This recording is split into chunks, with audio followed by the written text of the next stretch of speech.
Halo semuanya, perkenalkan, nama saya Graciela Velani Kristianto.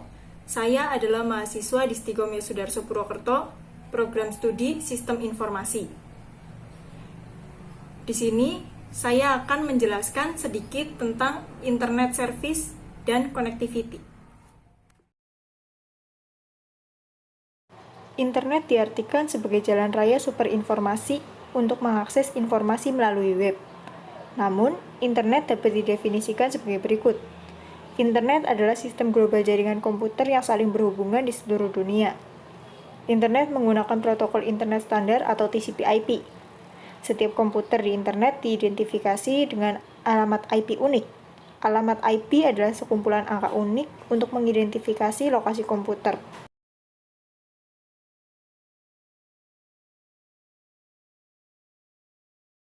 Sebuah DNS komputer khusus atau domain name server digunakan untuk memberi nama pada alamat IP sehingga pengguna dapat menemukan sebuah komputer dengan sebuah nama. Misalnya, server DNS akan menyelesaikan nama http://www.google.com menjadi alamat IP tertentu untuk mengidentifikasi komputer tempat situs web ini dihosting secara unik. Internet dapat diakses oleh setiap pengguna di seluruh dunia.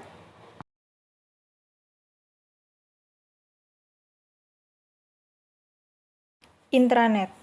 Intranet didefinisikan sebagai jaringan komputer pribadi dalam suatu organisasi dengan server dan firewall-nya sendiri.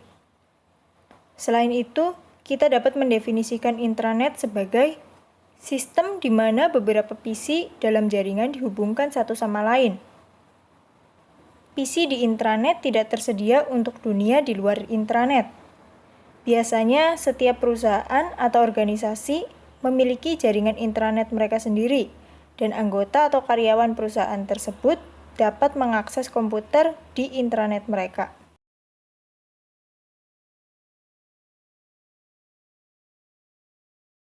Setiap komputer di internet diidentifikasi dengan alamat IP unik. Setiap komputer di intranet juga diidentifikasi oleh alamat IP yang unik di antara komputer-komputer di intranet tersebut.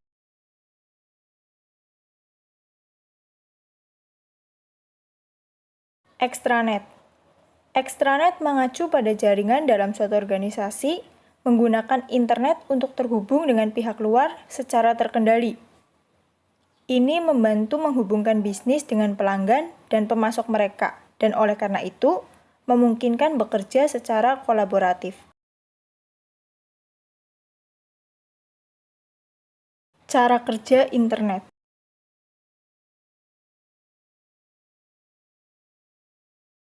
Internet itu diberikan oleh ISP atau Internet Service Provider.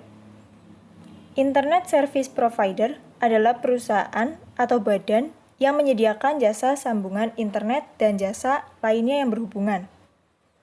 Kebanyakan perusahaan telepon merupakan penyedia jasa internet.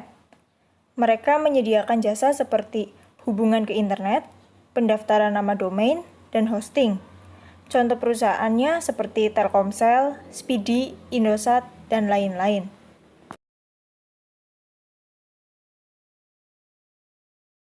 Biasanya, koneksi internet yang diberikan oleh ISP tersambung melalui kabel telepon atau fiber optik yang terkubur ataupun terpasang di atas tiang listrik.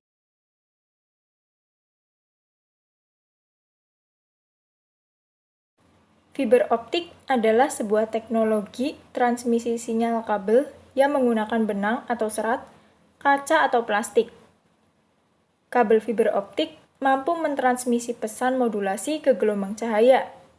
Serat kaca biasanya memiliki diameter sekitar 120 mikrometer yang digunakan untuk mentransmisikan sinyal cahaya dari suatu tempat ke tempat lain hingga jarak 50 km tanpa menggunakan repeater.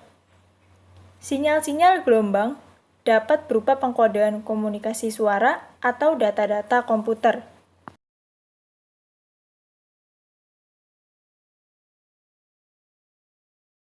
Cara kerja internet secara singkat.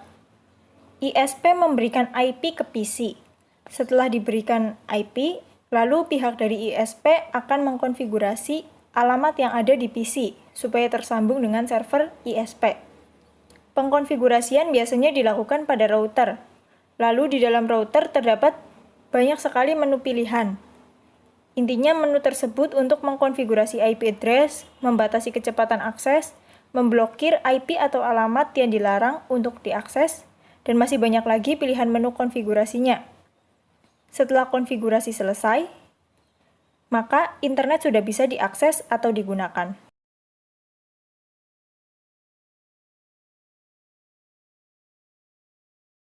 Internet Service. Layanan internet memungkinkan kami mengakses sejumlah besar informasi seperti teks, grafik, suara, dan perangkat lunak melalui internet.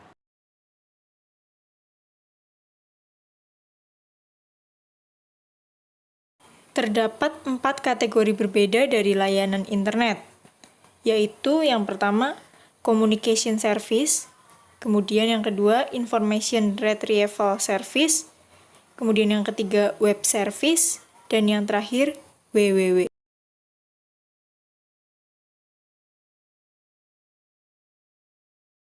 Communication Service. Tersedia berbagai layanan komunikasi yang menawarkan pertukaran informasi dengan individu atau kelompok. Pengantar singkat untuk layanan ini, yang pertama ada electronic mail. Digunakan untuk mengirim pesan elektronik melalui internet. Yang kedua ada telnet. Digunakan untuk masuk ke komputer jarak jauh yang terhubung ke internet. Yang ketiga ada newsgroup. Menawarkan forum bagi orang-orang untuk mendiskusikan topik yang memiliki minat yang sama.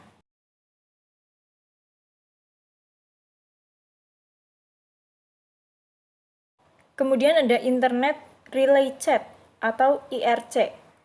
Memungkinkan orang dari seluruh dunia untuk berkomunikasi secara real time. Kemudian ada mailing list. Digunakan untuk mengatur sekelompok pengguna internet untuk berbagi informasi umum melalui email. Selanjutnya ada internet teleponi atau VoIP. Memungkinkan pengguna internet untuk berbicara melalui internet ke PC manapun yang dilengkapi untuk menerima panggilan.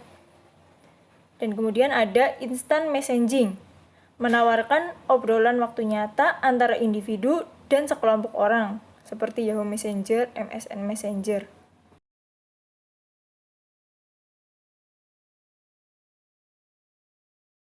Information Retrieval Service. Terdapat beberapa layanan pencarian informasi yang menawarkan akses mudah ke informasi yang ada di internet. Pengantar singkat untuk layanan ini, yang pertama ada File Transfer Protocol atau FTP, memungkinkan pengguna untuk mentransfer file. Kemudian ada Archie. Ini adalah database yang diperbarui dari situs FTP publik dan kontennya. Ini membantu untuk mencari file dengan namanya.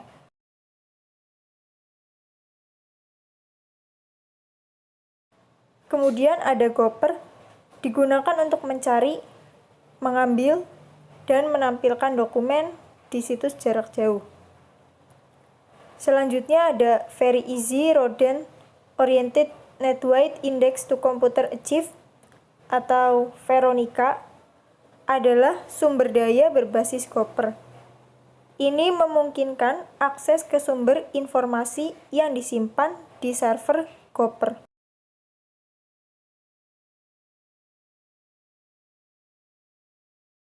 Web Service. Layanan web memungkinkan pertukaran informasi antar aplikasi di web. Dengan menggunakan layanan web, aplikasi dapat dengan mudah berinteraksi satu sama lain.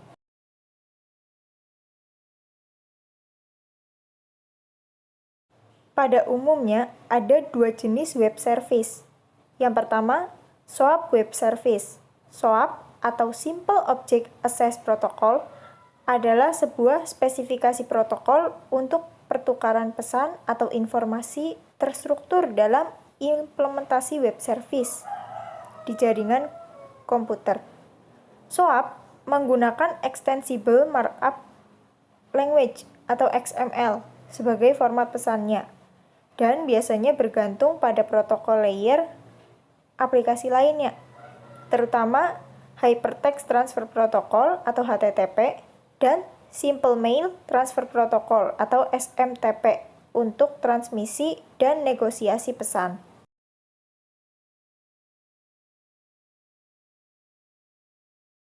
Yang kedua ada RESTful Web Service.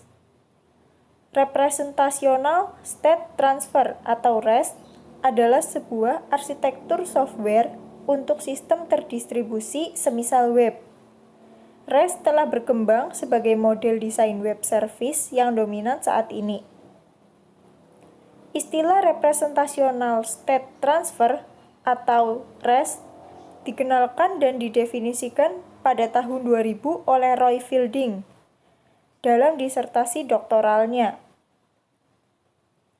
Beliau merupakan salah satu penulis utama spesifikasi HTTP versi 1.0 dan 1.1. Sesuai constraint-nya, REST biasa disebut dengan RESTful.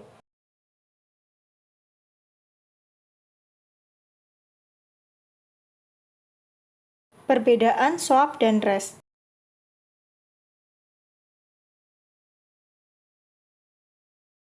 Yang pertama berdasarkan protokol komunikasi. SOAP protokol komunikasinya HTTP, HTTPS, SMTP, dan FTP. Sedangkan REST, HTTP, dan HTTPS. Berdasarkan penggunaan bandwidth. SOAP dalam jumlah request yang banyak, relatif boros bandwidth. Hal ini karena banyaknya markup dalam penulisan format XML. Sedangkan REST relatif hemat bandwidth karena markup ekstra seperti pada XML tidak dipakai. Kemudian yang ketiga, berdasarkan tren penggunaan. SOAP banyak mulai beralih ke REST, meski masih tetap ada yang mempertahankan, misalnya untuk integrasi aplikasi ke sistem legasi pada sebuah perusahaan.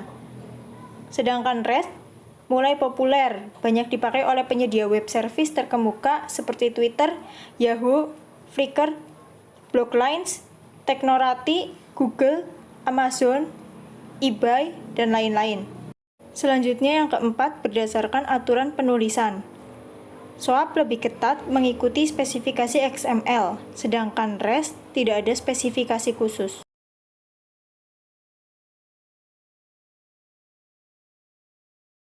Berdasarkan format respon, SOAP, XML dengan spesifikasi SOAP agak sulit bagi kita untuk membaca langsung dan memahaminya.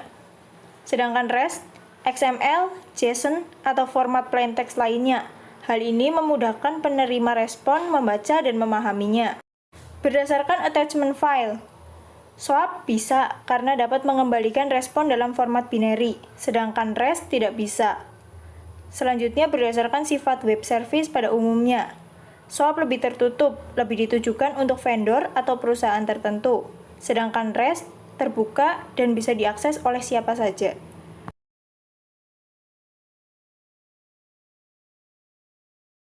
Kemudian berdasarkan caching web, SOAP relatif lebih sulit, sedangkan REST mudah karena menggunakan URI. Kemudian berdasarkan penggunaan standar, SOAP standar lama atau XML, HTTP, dan baru SOAP digunakan bersamaan.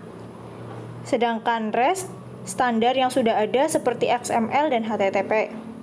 Berdasarkan tool pengembangan, SOAP banyak baik komersial maupun open source.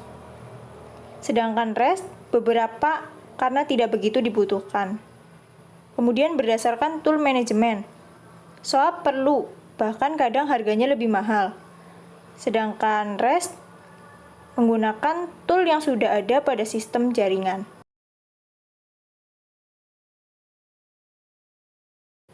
Selanjutnya berdasarkan extensible. SOAP bisa banyak eksistensi termasuk standar WS. Sedangkan REST relatif tidak extensible. Selanjutnya berdasarkan kemudahan implementasi. SOAP mudah jika kita sudah memiliki lingkungan berbasis SOAP, sedangkan REST mudah.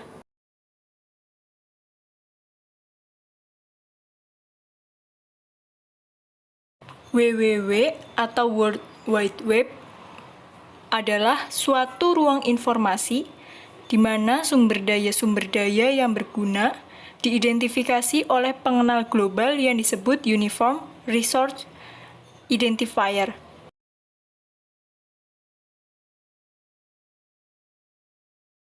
WWW atau World Wide Web bukanlah internet, tetapi merupakan jaringan yang terbesar dan terpopuler di internet.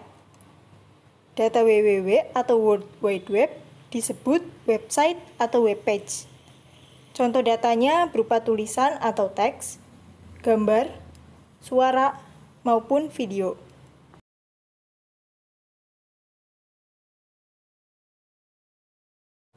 ISP, Internet Service Provider atau ISP adalah perusahaan yang menawarkan akses ke internet. Mereka menawarkan berbagai layanan, akses internet, pendaftaran nama domain, akses dial-up, dan akses jalur sewa.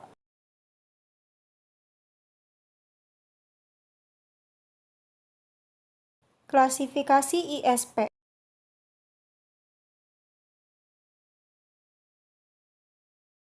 ISP secara luas dapat diklasifikasikan menjadi 6 kategori seperti berikut. Yang pertama, Access Providers. Mereka menyediakan akses ke internet melalui saluran telepon, kabel Wi-Fi, atau serat fiber optik. Yang kedua, Mailbox Provider. Penyedia tersebut menawarkan layanan hosting email atau mailbox.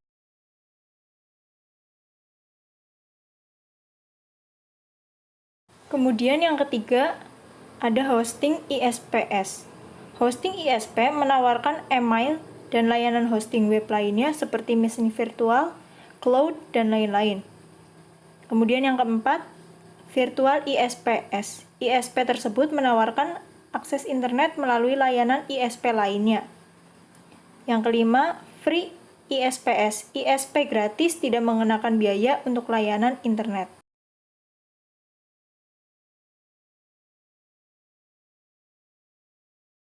Tipe koneksi ISP.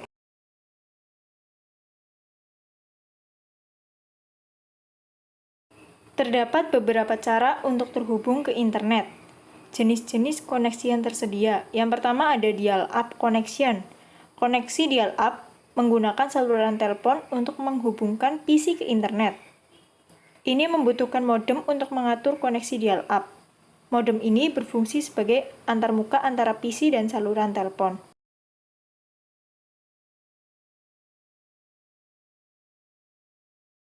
ISDN. ISDN adalah singkatan dari Integrated Service Digital Network.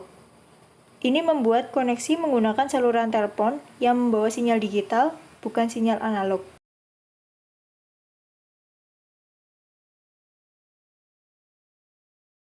Kemudian DSL.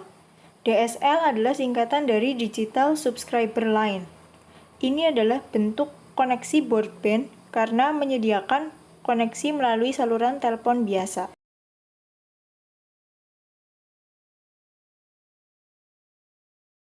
Selanjutnya ada Cable TV Internet Connection. Koneksi internet TV kabel disediakan melalui saluran TV kabel. Ini menggunakan kabel koaksial yang mampu mentransfer data dengan kecepatan yang jauh lebih tinggi daripada saluran telepon biasa.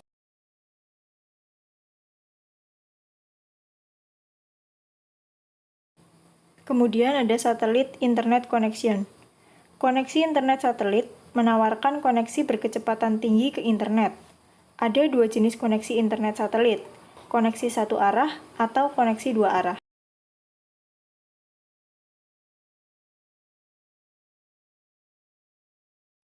Wireless Internet Connection. Koneksi internet nirkabel menggunakan pita frekuensi radio untuk terhubung ke internet dan menawarkan kecepatan yang sangat tinggi. Koneksi internet nirkabel dapat diperoleh dengan Wi-Fi atau Bluetooth. Demikian yang dapat saya sampaikan. Jika ada kesalahan kata, saya mohon maaf. Terima kasih.